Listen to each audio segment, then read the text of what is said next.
నిరీక్షణ prayer house మరియు centre సంఘముల తరపున ప్రభువైన యేసుక్రీస్తు శ్రేష్టమైన నామంలో మీ అందరికీ నా వందనములు. ఈ దినపు దేవుని మాట ప్రసంగి గ్రంథం 5వ అధ్యాయం 12వ వచనం. కష్టజీవులు కొద్దిగా తినినను సుఖనిద్ర నొందుదురు. ప్రసంగి గ్రంథం 5వ అధ్యాయం 10-17 వచనాలలో ధనము, వస్తు సమృద్ధి వ్యక్తి జీవితంలో అర్థాన్ని కల్పించవు, నిజమైన ఆనందాన్ని కలిగించలేవు. సాధారణంగా నిజాయితీగా పనిచేసే వ్యక్తి సాయంత్రం ఇంటికి వచ్చి హాయిగా నిద్రపోతాడు. ధనం సంపాదించిన కొద్దీ తృప్తి కలగదు, సరికదా? ఆందోళన మరింత ఎక్కువవుతుంది. ధనికులను చూచి అసూయపడ్డ నిరుపేద ఎవరో ఈ మాటలు రాయడం లేదు. అంతవరకు జీవించిన వారిలోకెల్లా ధనికుడైనటువంటి సొలొమోను ఈ మాటలు రాశాడు.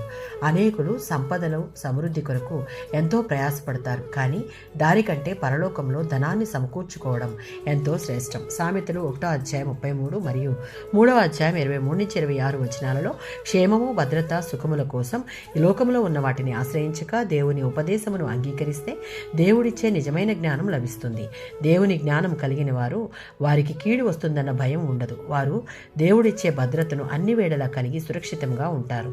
వారిని దేవుడే కాపాడుతాడు కాబట్టి వారు నిద్రిస్తున్నా మేలుకొని ఉన్నా ఏ ఆపద వారికి కలగదు.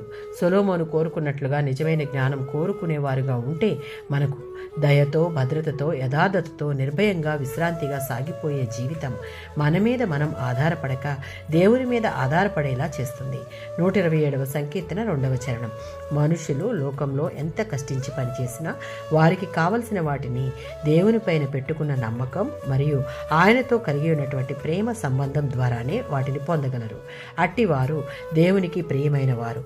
వారి పనిని ఆశీర్వదించి వారికి కావలసినవన్నీ ఇస్తాడు. ఆమేన్.